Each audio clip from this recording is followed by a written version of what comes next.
For 6 months, I poured my heart, soul, and a small fortune into planning the perfect 60th birthday party for my mother-in-law.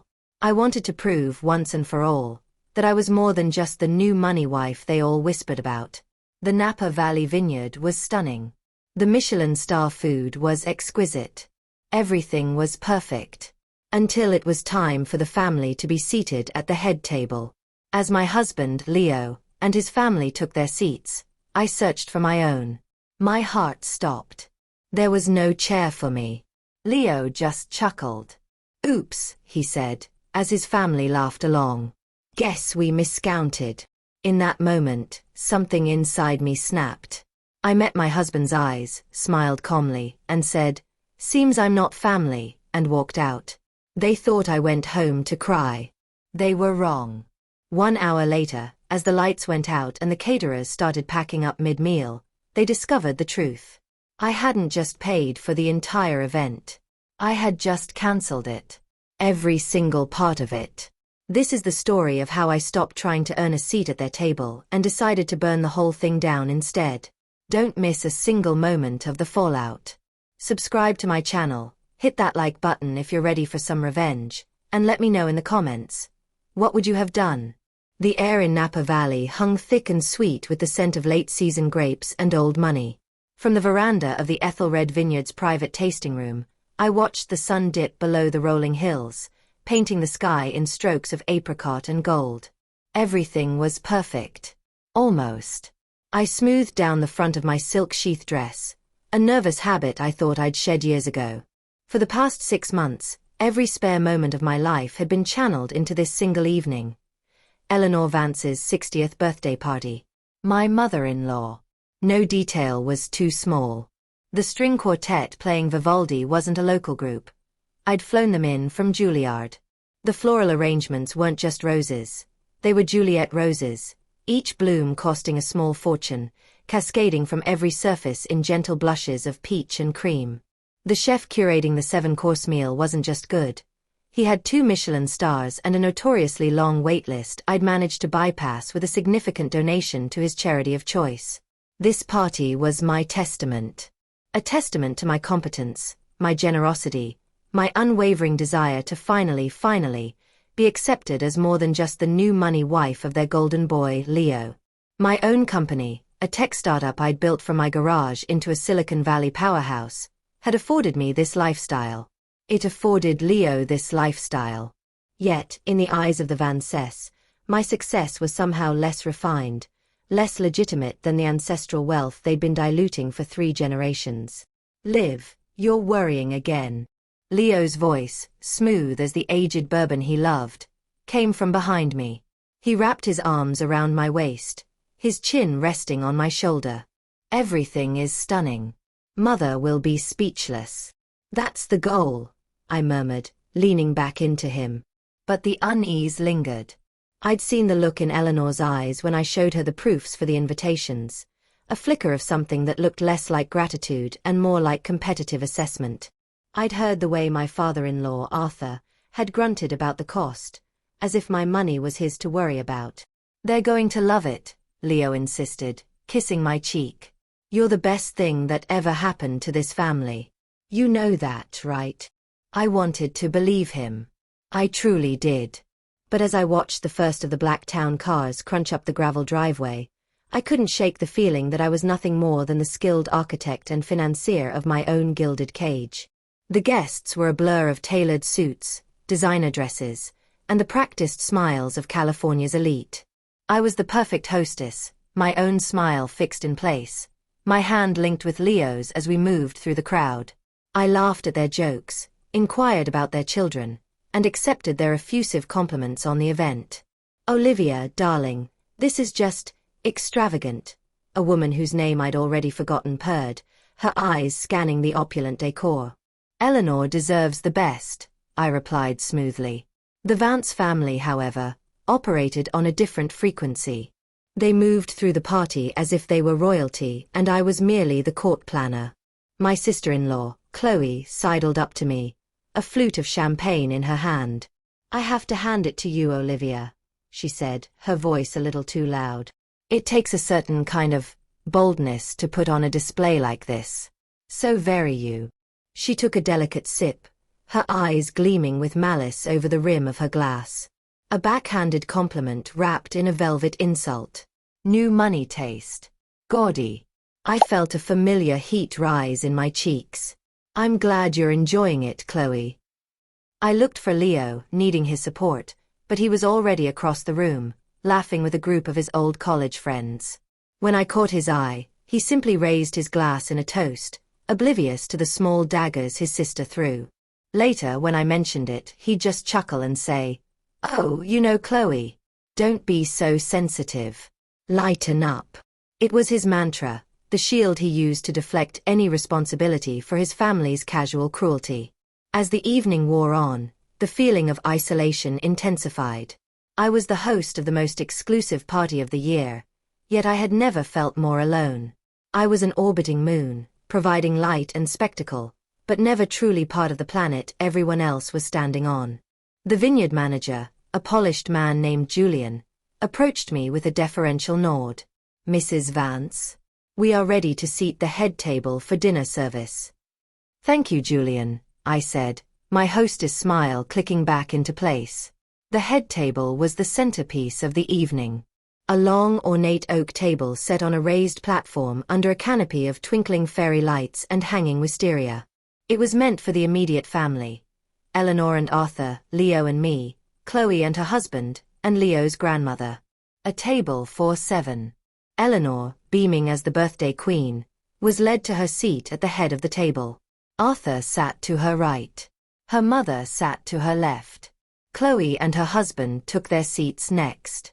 Leo, ever the charming son, pulled out his own chair next to his father, then looked back at me, gesturing with a proud sweep of his hand at the magnificent scene. My scene. I walked towards the table, my heels clicking softly on the flagstones, my eyes searching for my own place setting. I scanned the names on the delicate, calligraphed cards. Eleanor. Arthur. Gammy. Chloe. Brent. Leo. My stomach dropped. I looked again, my heart starting to pound a frantic rhythm against my ribs. There was no 8th chair. There was no place card that read, Olivia. I stood there, frozen, as a server approached with a bottle of chilled Chardonnay. He faltered, looking from the empty space to my face, confusion dawning in his eyes. The small bubble of silence around the table expanded. Leo finally noticed. He looked at the seating arrangement, a frown creasing his handsome face. And then he chuckled. It wasn't a loud laugh, but a small, nervous burst of air. "Oops," he said, looking around the table at his family. "Guess we miscounted." It was the chuckle that did it. Not the missing chair, but his dismissal of it. His immediate alignment with them. Then came the response from the family, not gasps of horror or embarrassment, but a low wave of snickering. Chloe hid a smirk behind her champagne flute. Arthur just shook his head with a look of weary amusement. Eleanor, the guest of honor, simply watched me, her expression a mask of regal indifference. In that single crystalline moment, years of small cuts and quiet humiliations coalesced into a single unbearable truth. I was not their family. I was their jester, their bank, their decorator. But I was not, and would never be, one of them. The hot shame that had been rising in my chest evaporated, replaced by an arctic calm. My vision sharpened. I looked directly at Leo, my husband, the man who had just laughed at my public degradation. My voice, when I spoke, was steady and clear, carrying just enough for the table to hear. "It seems I'm not family." I didn't wait for a response. I turned, my back straight, my head held high, and walked away from the table, through the stunned crowd of onlookers, and out of the reception hall into the cool night air. I did not look back. The gravel crunched under the tires of my Maserati as I pulled to a stop in a dark turnout overlooking the valley. The distant party twinkled below, a beautiful lie I had constructed myself. My hands were steady on the leather-wrapped steering wheel. There were no tears. Tears were a luxury I couldn't afford right now. Crying was a weakness, and I had been weak for far too long. Inside my chest, Where my heart should have been, a block of ice was forming. The humiliation wasn't a fire anymore. It was fuel. I reached for my phone, the screen illuminating my face in the darkness. I bypassed the dozens of notifications already starting to pop up and went straight to my contacts. My finger hovered for a moment, then pressed the first name. Julian, this is Olivia Vance. My voice was crisp, professional. The voice I used to close multi-million-dollar deals. Mrs. Vance. Is everything all right? There was concern in his tone. There has been a change of plans. I am invoking the cancellation clause in our contract, effective immediately. Clause 14b, if you recall. There was a stunned silence on the other end. Mrs. Vance. The guests are still here. Dinner service has begun. The event was paid for via my personal Amex card. The contract is with me, not the Vance family. As per our agreement, upon termination, all services are to cease. You will be compensated for the full contracted amount, of course. But the party is over. I understand, he finally stammered, the sound of a man realizing he was legally bound to obey. I disconnected and immediately dialed the next number. Chef Du Bois, Olivia Vance. Thank you for your incredible work tonight. Unfortunately, I'm terminating our service contract for the evening. Please have your staff pack up. You will receive your full payment tomorrow morning. Click. Next, the floral designer. Maria. Olivia. The party's over. You can send a team to collect the arrangements in the morning. Click. Finally, the bandleader for the Juilliard Quartet. Mr. Chen. Olivia Vance. My sincerest apologies for the abrupt end to the evening. Please consider your contract fulfilled. Click. I methodically severed every tie, every beautiful thread I had so carefully woven together. Each call was a precise, surgical cut, excising the Vances from the world I had built for them. When the last call was made, I stared at my phone. The screen was now a waterfall of incoming calls and texts. Leo. Leo, 2. Chloe. Leo, 3. I held my finger down on the power button and watched the screen go black. The silence in the car was absolute. And in that silence, I felt something I hadn't felt in a very long time. Power. I didn't need to be there to see it. I could picture the scene with perfect, satisfying clarity. It would have started subtly. Perhaps the quartet would stop mid-concerto, pack their valuable instruments, and walk off stage without a word, leaving a confusing silence. Then, in the main hall, the wine waiters would cease their rounds. The real chaos would begin when Chef Du Bois's staff, with silent professional efficiency, began clearing plates, some still half full, from the tables. Guests would look up, bewildered, forks hovering in the air. Murmurs would ripple through the crowd. The final act would be Julian, the vineyard manager, his face a grim mask of professional duty, walking to the center of the room. He would tap a microphone, the feedback screeching through the hall and silencing the confused chatter. He would announce in polite but unshakable terms that due to unforeseen circumstances, the event was now concluded. He would ask everyone to please vacate the premises. And then, the ultimate flourish. The beautiful warm golden lights I had so carefully designed would dim, one by one, plunging the hall into a stark, utilitarian twilight, leaving only the emergency exit signs glowing an eerie green. Leo would be on his feet, his face flushed with anger and confusion. He would be demanding answers, trying to use a name, Vance, that suddenly had no currency here. His mother, Eleanor, would be frozen in her seat, her regal composure finally cracking as she watched her perfect, triumphant birthday party dismantled around her. Arthur would be blustering, Chloe aghast. They would be left there, standing on the raised platform, the lords of a fallen kingdom of half-eaten food and wilting flowers. The last of their esteemed guests would be hurrying for the exits, whispering, staring, judging. The humiliation, so privately delivered to me just an hour before, was now being returned to them 1,000-fold, under the full glare of their social circle. And as they stood there amidst the wreckage, The full realization of what I had done, and my power to do it, would finally crash down upon them. Their faces, once smug and amused, would drain of all color, turning a pasty, ghostly white. Miles away in my dark car, I finally turned my phone back on. It buzzed violently, a furious, angry hornet in my hand. 37 missed calls. A string of increasingly frantic texts. Leo, Olivia, what the hell is going on? Call me now. Leo, the caterers are leaving. What did you do? Chloe, you psychotic bitch. You've ruined everything. Leo, pick up the phone. Mom is crying. You are embarrassing this entire family. I read the last message and a small, cold smile touched my lips. Embarrassing them, I thought, as I put the car in drive and pulled smoothly onto the highway, heading away from the valley. Good. The war had just begun. The silence in our cavernous Pacific Palisades home was a stark contrast to the chaos I had unleashed. I sat in the dark on a minimalist white sofa, the city lights of Los Angeles sprawling below me through the floor-to-ceiling windows. I had showered, changed into a simple cashmere lounge set, and poured myself a glass of water. I was waiting. Just before midnight, the front door slammed open with a force that rattled the expensive art on the walls. Leo stormed in, his tie torn loose, his face a mottled red of fury and freeway traffic. Olivia, he bellowed, his voice echoing in the marble entryway. He found me in the living room. For a moment, my calm composure seemed to throw him off.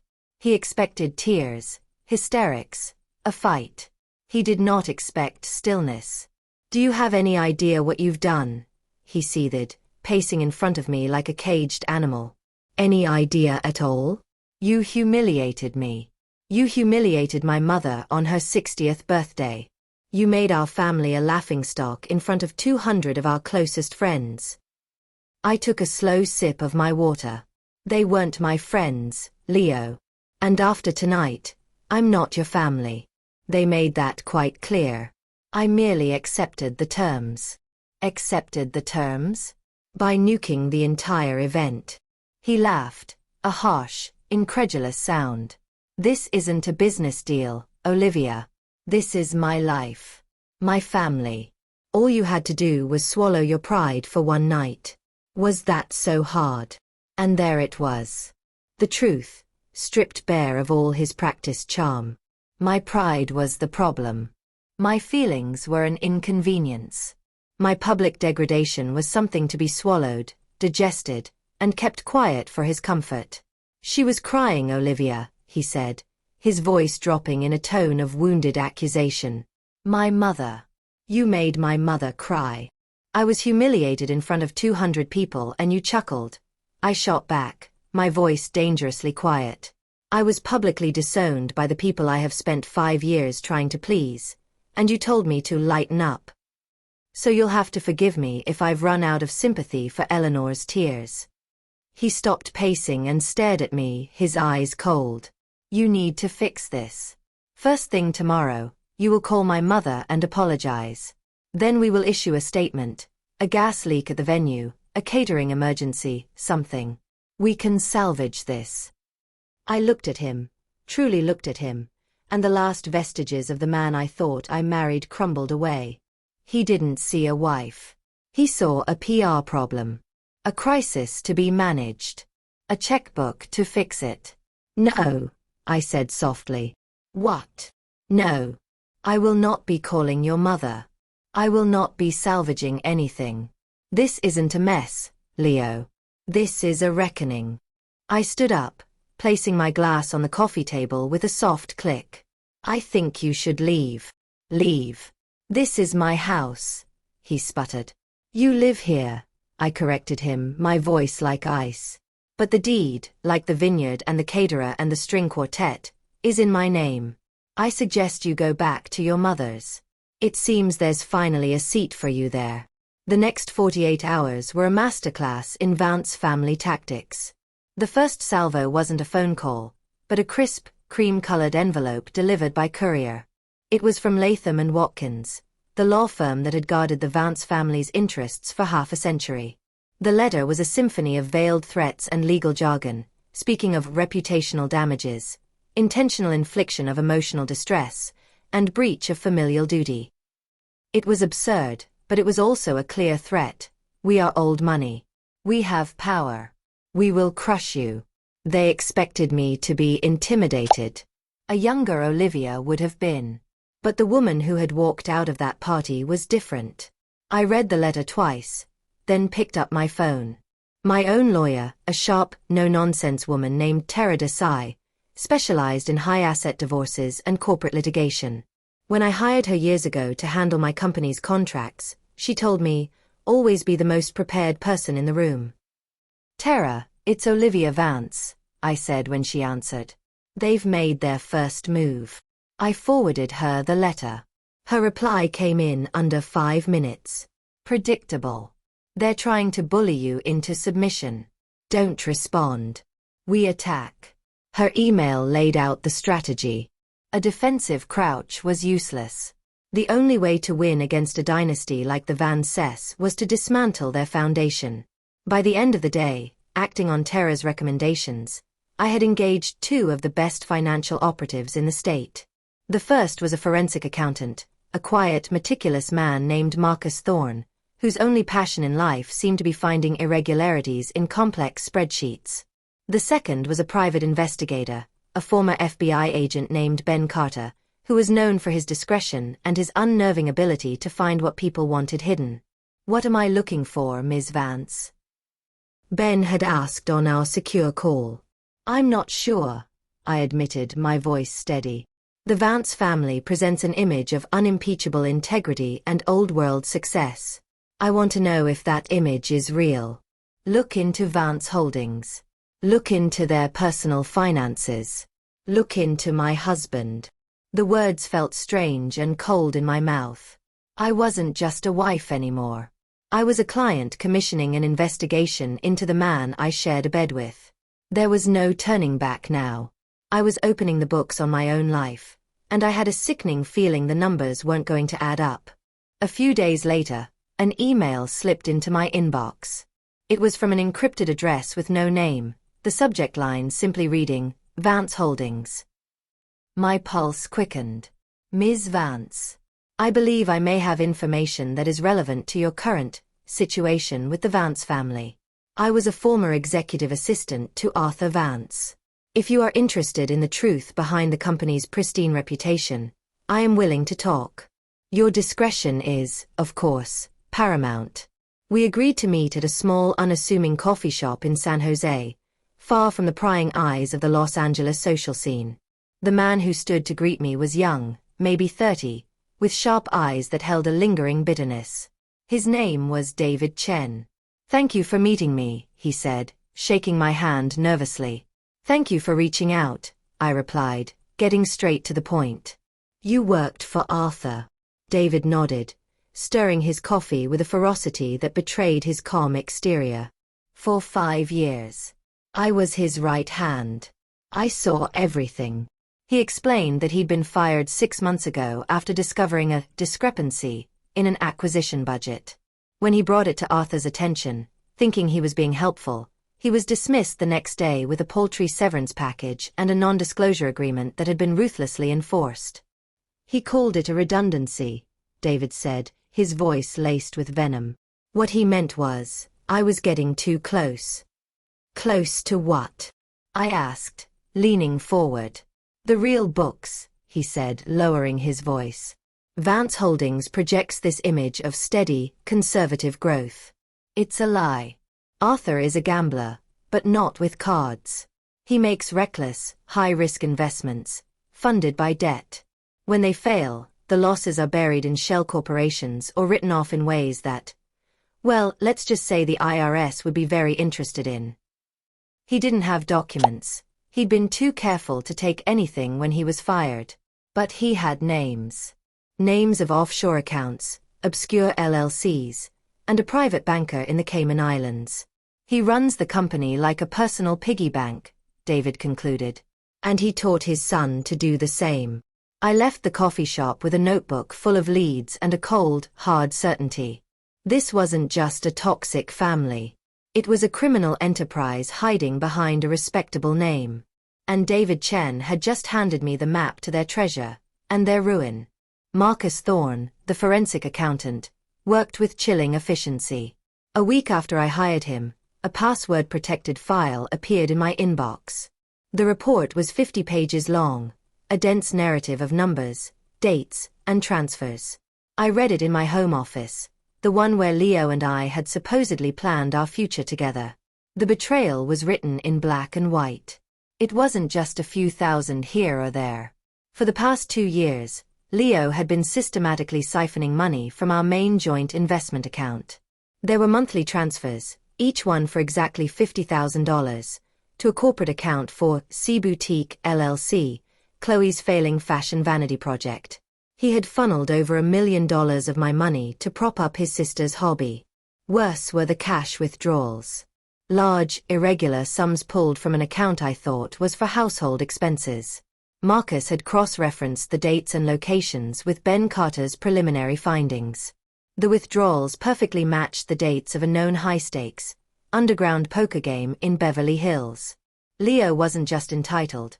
He was a liar and a gambler, using my hard-earned money as his personal slush fund. The pain was sharp and visceral, but it wasn't about the money. I could make more money. It was the calculated deception. The sheer audacity of him smiling in my face, telling me he loved me, while he bled our accounts dry behind my back. I didn't hesitate. I forwarded the report to Tara with a one-line instruction: freeze everything. The next afternoon, I was reviewing a presentation for my company's board when my phone rang. It was Leo. I let it go to voicemail. He called again. And again. On the 5th try, I answered, putting the call on speaker. "My card was just declined, Olivia," he said, his voice a low, dangerous growl. "At the Bel Air. All of them." "What did you do?" "I secured my assets," I replied, my tone flat and devoid of emotion. "Our assets, you mean? That's my money too." "Is it, Leo?" I asked softly. "Is the money you gave to Chloe yours? Was the money you lost at the poker table yours?" My accountant seems to have a different opinion. And soon, a judge will too. There was a stunned silence on the other end, followed by a string of curses that would have made a sailor blush. He was finally realizing that the ATM was closed. Permanently. I listened for a moment, then ended the call. The king had been checkmated, and he hadn't even seen the board. With their access to my money severed, the Van Cess escalated. They couldn't fight me with lawyers on that front, the proof was ironclad, so they decided to fight me with whispers. The smear campaign began. It started with a call from a friend, an art dealer named Isabel. "Olivia, I just had the strangest lunch with Eleanor Vance," she said, her voice hesitant. She's telling people you're having some sort of breakdown. That the stress of your company has made you paranoid." The next day, a board member at a charity I supported called me with deep concern, having heard from Arthur Vance that I was acting erratically and making impulsive, destructive decisions. The narrative was clear. I was the unstable, hysterical woman. The new money upstart who couldn't handle the pressure and had turned on the gracious family that had so kindly taken her in. It was a classic misogynistic play, designed to erode my credibility before I could use it against them. They weren't just trying to win the social war. They were trying to preemptively discredit any accusations I might make about their finances. Who would believe the crazy wife? It was a good strategy. It would have worked on the old Olivia. But I was ready. I spent an hour on a video call with my PR consultant, a formidable woman who had handled scandals for senators and CEOs. "They're painting you as unhinged," she said, her expression grim. "We need to paint you as something else entirely. Controlled. Powerful. A victim of a deceptive and financially corrupt family." "So we fight back?" I asked. "No," she said, a slow smile spreading across her face. "We don't fight. We let them punch themselves out in the dark. We are going to build you a platform of such unimpeachable grace and strength that when the truth about them finally comes to light, everyone will see them for exactly what they are. We don't just win the argument, Olivia. We become the argument. I hung up the phone feeling a surge of adrenaline. They thought this was a battle of whispers. They had no idea I was preparing for a public execution. The conference room at Terra Desai's law firm felt like a war room. The large mahogany table was littered with folders, and a digital projector cast a web of interconnected names and shell companies onto a large screen. Ben Carter, the private investigator, stood before it like a general briefing his commander. Arthur Vance isn't just covering his losses, Ben said, pointing to a diagram that looked like a spider's web. He's actively laundering money. Our source was right. He uses these LLCs, all registered in Delaware, all untraceable on the surface, to secure loans for development projects. The projects never happen. The money gets funneled through 3 more shell companies, including one in the Cayman Islands, before a portion of it, now clean, is deposited back into Vance Holdings as investor capital. He clicked to the next slide. It was a photograph, grainy but unmistakable. Arthur Vance, shaking hands with a man named Sergei Volkov on a yacht in Marina del Rey. Sergei Volkov, Ben said, his voice grim. He's been on the FBI's radar for years. A major player in Russian organized crime on the West Coast. Terra let out a low whistle. I just stared at the picture, at my father-in-law smiling as he shook hands with a known criminal. This was so much bigger than a snide family and a gambling husband. This was a rot that went to the very bone of their legacy. Ben's final slide was a series of bank statements from one of the shell corporations, acquired through a source he refused to name. It showed a direct payment of $2 million to Sergei Volkov's holding company. This is it, Terra said, her eyes wide with a lawyer's predatory glee. This isn't just tax evasion. This is money laundering, wire fraud, and conspiracy. This is racketeering. This is the Achilles heel. I looked at the evidence arrayed before me, a stack of papers that could obliterate a family, end a legacy, and send an old man to prison for the rest of his life. For a fleeting moment, I felt the immense weight of that power. It was terrifying. But then I remembered the feeling of standing alone by that empty chair, the sound of my husband's chuckle, and the ice in my veins solidified. Good, I said, my voice clear and steady. Let's sharpen the spear. In a desperate attempt to shore up her crumbling social standing, Eleanor Vance did what the Vances always did. She threw money and a party at the problem. She was the chairwoman of the annual Starlight Gala, a cornerstone event for the Children's Health Foundation of California. The press releases billed it as the most important philanthropic event of the season, a transparent attempt to reassert the Vance name as a beacon of charity and class. My PR consultant, Lena, had called it perfectly. She's trying to rebuild her fortress, she'd said. So we're not going to attack the walls. We're going to make them irrelevant. I didn't buy a ticket. I didn't issue a competing statement. I did nothing. On the night of the gala, I was at home, monitoring the event's social media hashtags from my office. The photos started flooding in, Eleanor in a regal glittering gown, Arthur looking stern and distinguished, the cream of LA society smiling for the cameras. At precisely 8:30 p.m., just as Eleanor was scheduled to take the stage for her keynote address, my team made its move. I had spent the previous week establishing a new philanthropic trust under a discreet, anonymous name. At 8:31 p.m., that trust executed a single-wire transfer to the Children's Health Foundation. On stage, Eleanor was just beginning her speech about the importance of giving. At that moment, the foundation's director, a man named Bob Levy, walked onto the stage, a hand to his ear as if receiving new information, his face alight with genuine shock and joy. He leaned into the microphone. "Ladies and gentlemen," he interrupted, his voice booming with excitement. "I have just received. I can barely believe this. We have just received an anonymous, one-time donation of $5 million. A tidal wave of gasps and applause washed through the ballroom. The gala's fundraising goal for the entire night was $2 million. This single act had more than doubled it. Bob Levy continued, "The donor wishes to remain anonymous, but has stated the gift is in honor of the tireless work of the foundation's staff and volunteers. I watched on a live feed as the camera zoomed in on Eleanor's face. The triumphant smile she'd been wearing froze, then melted into a mask of stunned irrelevance. Her gala, her moment of social redemption, had been completely and utterly upstaged. She had thrown a party to show how powerful she was, and a ghost had just shown her what real power looked like. No one was looking at the Queen anymore. They were all wondering about the King. The next target was Chloe, my sister-in-law, who had sneered at my new money taste from the moment I met her. Her ridiculously expensive boutique on Rodeo Drive was her entire identity. Taking it away would be like taking away her oxygen. Tara's legal team drafted a letter. It wasn't an accusation, but a formal notice addressed to C Boutique, LLC. It detailed the $1 million in unauthorized transfers from a joint marital account, framing them as an undocumented and now recalled loan. It politely requested a detailed repayment plan within 30 business days to avoid litigation. We knew the boutique was insolvent. There was no repayment plan possible.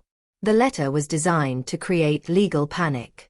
Simultaneously, Ben Carter's office made an anonymous call to a notoriously sharp-tongued fashion and business blogger with a massive following in Los Angeles. The tip was simple. Look into the finances at C Boutique. Something doesn't add up. The resulting blog post was a masterpiece of insinuation and financial scrutiny. It was titled, "The Emperor's New Clothes. Is C Boutique a fashion house or a house of cards?" It questioned how the business stayed afloat despite dismal sales, hinting at questionable family funding and creative accounting. The effect was immediate. Within 48 hours, two of Chloe's primary designers put a hold on their collections, demanding payment upfront. Her landlord issued a notice of concern regarding her lease. High-profile clients, spooked by the whiff of scandal, cancelled their private appointments. The final blow came, as I knew it would, from within the family. I got a frantic, tearful call from my own mother, who had heard it from a cousin. Chloe, financially ruined and publicly humiliated, had shown up at Eleanor's house in a rage. The screaming match had been epic. She accused Leo of destroying her life by using her as a pawn and her parents of cutting her loose to save themselves. The impenetrable, united front of the Vance family had cracked, just as I planned. Leo arrived at my door on a Tuesday evening, looking like a ghost. He was thinner, his expensive suit hung loosely on his frame, and the charming confidence in his eyes had been replaced by a raw, desperate fear. This wasn't the angry man who had stormed in after the party. This was a broken one. He didn't yell. He brought flowers, the same simple white peonies he brought me on our first date. A pathetic, calculated gesture. "Olivia," he started, his voice cracking. "We need to talk." I let him in but remained standing, my arms crossed. I didn't want him to get comfortable. He launched into the speech I knew was coming. It was a torrent of remorse and excuses. He was sorry. He had been a fool, blinded by his loyalty to a family that had always pressured him. He never should have let them treat me that way. He loved me. He had always loved me. It was just the way we were raised, he pleaded, his eyes welling up. The money, the image. It means everything to them. I was weak. But I see it all now, Liv. I see you. You were right about all of it. Just come back. We can start over. We can leave LA, go anywhere you want. It can be just us. He reached for my hands. I stepped back, out of his reach. I listened to the entire pathetic performance without interruption. When the silence finally stretched out, signaling his finale, I walked over to the sleek console table by the door. I picked up a thick, navy blue folder and placed it on the table in front of him. He looked at it, confused. "What's this?" "That," I said, my voice as calm as a frozen lake, "is our new beginning." His hands trembled as he opened it. The bold heading on the first page read, "Petition for Dissolution of Marriage." His face went pale. He looked up at me, his mouth opening and closing, but no words came out. The last flicker of hope in his eyes died, extinguished by the cold, hard finality of the legal print. This is the point of no return, Leo, I said softly. You should have it looked over by an attorney. Though I doubt it will do you much good. The final piece was in place. The Vances were socially wounded, their internal alliances were shattered, and my legal and emotional ties to them were being formally severed. Now, it was time to burn down the corrupt foundation upon which their entire world was built. I sat in Tara's office, the city lights beginning to glitter outside. The package was ready. It was a digital folder, encrypted and containing every piece of evidence we had gathered, Ben Carter's entire investigation, including the surveillance photos of Arthur and Sergei Volkov, Marcus Thorne's forensic accounting report, detailing the fraud and tax evasion, and a meticulously crafted cover letter written by Tara, explaining the contents in clear legal terms.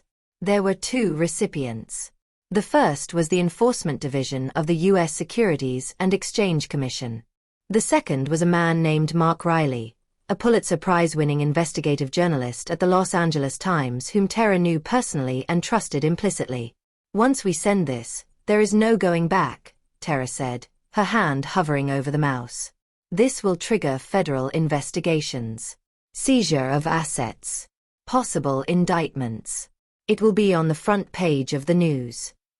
I thought of the invisible chair. Of Eleanor's cold stare. Of Chloe's smirk. Of Leo's laugh. They had wanted to make me small, to make me disappear. They had miscalculated. I looked at Tara and gave a single sharp nod. Push it. She clicked the mouse. The email sent. A quiet chime confirmed its delivery. It was a small sound for such a momentous act.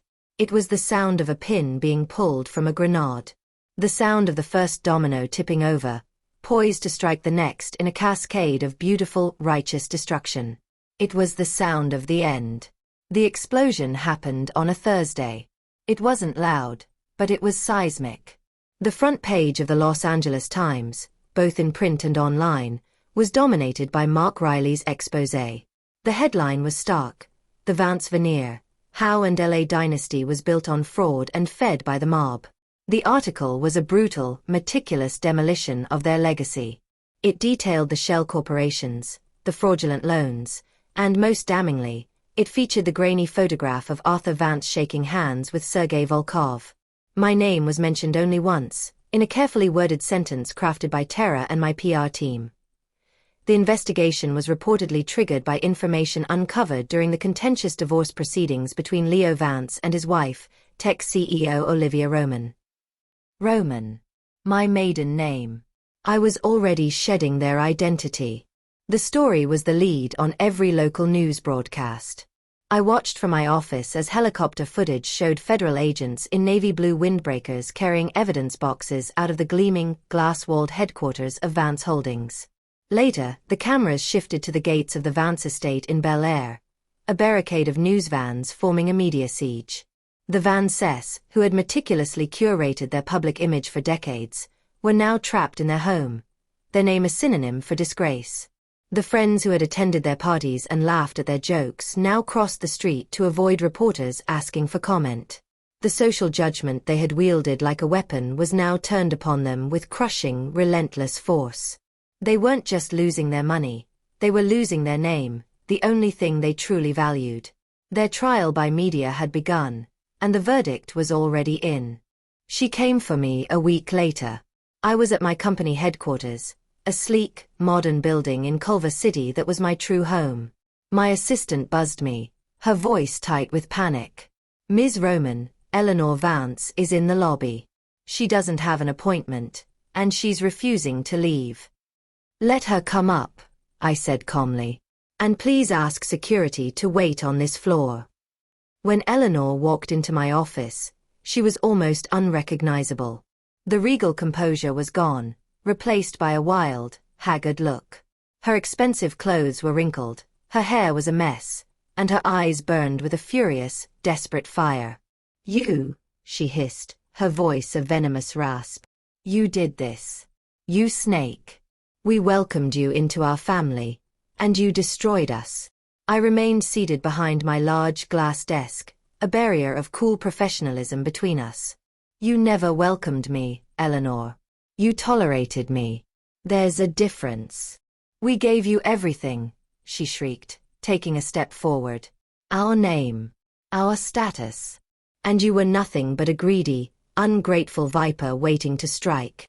I listened as she unleashed a torrent of blame and vitriol. She called me a gold digger, a sociopath, a destroyer of families. It was the last, desperate roar of a dethroned queen. When she finally paused to draw a ragged breath, the silence was my cue. I leaned forward slightly. I was never after your money, Eleanor. I have my own. And I was never after your status. God knows, after all this, it's worth less than nothing. I stood up and walked around the desk, stopping a few feet from her. I was no longer the trembling, humiliated girl standing by an empty chair. For 5 years, I tried to earn your respect. I hosted your parties, funded your charities, celebrated your children, and swallowed every single condescending remark and thinly veiled insult. I tried to be a part of your family. But on your birthday, you made it clear what you really thought of me. You thought I was nothing. You thought I was disposable. I looked her directly in her wild eyes, my voice dropping to a low, cutting whisper. You didn't just miscount the seats at a table, Eleanor. You miscalculated my worth. And that is a mistake you will be paying for the rest of your life. She stared at me, speechless, the rage in her eyes finally giving way to the cold, stark realization of her complete and utter defeat. She had no power here. Security quietly escorted her out.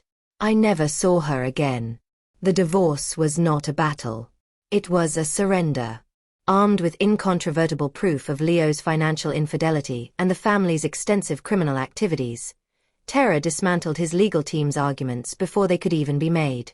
The ironclad prenuptial agreement I had insisted upon, the one Eleanor had sneered at as being so unromantic, held up perfectly. Our assets were untangled with ruthless efficiency. My company, my properties, my investments, all were deemed separate property, untouchable. The joint accounts Leo had plundered were settled in my favor. I sat across from Tara in another sterile conference room, a stack of papers between us. This was the final decree. Leo wasn't present. He had signed his copies earlier, a man reportedly broken and resigned. He was left with a mountain of legal debt, a name that was now a liability, and his share of a family fortune that had been seized by the federal government. He was left with nothing. Tara slid the final signature page in front of me. "Ready?" she asked gently. I picked up the pen. I thought about the woman I was when I first signed my name as Olivia Vance. Hopeful, naive, willing to shrink herself to fit into their world. Now, I was signing that name away for good. Each stroke of the pen felt like a release, a letting go of years of quiet pain and resentment. It wasn't a signature of victory, but of liberation. I pushed the signed document back to Tara. "I'm Olivia Roman now," I said. It felt like breathing fresh air after being trapped underground for a very long time. 6 months later, the world was different. I sold the cold, minimalist mansion in the Palisades. The ghosts there weren't mine, and I refused to house them any longer. My new home was a penthouse apartment in Santa Monica, a space filled with light, warm woods, and floor-to-ceiling windows that looked out onto the endless expanse of the Pacific Ocean. It was a place that looked forward, not back. My company thrived. Freed from the emotional drain of my marriage, my focus was sharper than ever. We launched a new product that revolutionized our sector, and I found a renewed passion for my work, for building something that was entirely mine. My life became my own again. I reconnected with college friends I had drifted away from. I spent a week in Italy with my own mother, laughing over pasta and wine, without having to check my phone for anxious texts. I found joy in small things. The morning sun on my face, the quiet satisfaction of a productive day, the easy camaraderie of people who saw me for who I was, not what I was married to. The anger that had fueled me for so long had burned itself out, leaving behind not emptiness, but a quiet, powerful sense of peace. The revenge had been a necessary fire, one that had burned down the cage I was in. Now I was standing in the open air, free to build whatever I wanted. It was a Tuesday afternoon. I was in a mentorship session with a brilliant young woman who was about to launch her first app, the energy in the room buzzing with excitement and possibility. My phone, which was face down on the table, vibrated with a news alert. I ignored it, completely engrossed in the conversation. Later, as I was walking back to my office, I glanced at the screen. The notification was from the LA Times. Vance sentencing. Arthur Vance receives 10 years in federal prison for fraud and money laundering. Leo Vance sentenced to 18 months for conspiracy. I stopped in the middle of the hallway and read the short, factual sentences. I felt calm. There was no surge of triumph, no satisfying punch of victory, no glee. There was only a quiet, profound sense of closure. The final page of a long, difficult book had been turned. The story was over. A young engineer from my team jogged up to me, holding a tablet. "Olivia, you have to see these Q3 projection models. They're incredible." I smiled, a genuine, unburdened smile. I slipped my phone into my pocket, the news about the Vances already receding, becoming a distant, unimportant fact. They were a problem I had solved, a chapter one had closed. Their downfall was not my victory. My victory was this. This building, this company, this life, this future. "Show me," I said, turning my full attention to the tablet. "Let's see where we're going next." The Vances were no longer my circus, and they were certainly not my monkeys. My gaze was fixed firmly on the new horizon, and for the first time in a long time, the sky was completely clear. And so, the House of Vance crumbled into dust and headlines. My victory wasn't watching them fall. It was the quiet realization that I was finally free to rise on my own. I built a new life, one where I didn't need a seat at anyone's table but my own. But now, I leave the final judgment to you. Many have said my revenge was justice served cold. Others whisper that in my quest to destroy them, I became just as ruthless as they were. So I need you to tell me in the comments, and I'll be reading them all. Was my revenge justified, or did I go too far? Thank you for following this journey. If you want more stories like this, make sure to like this one and subscribe for what's coming next.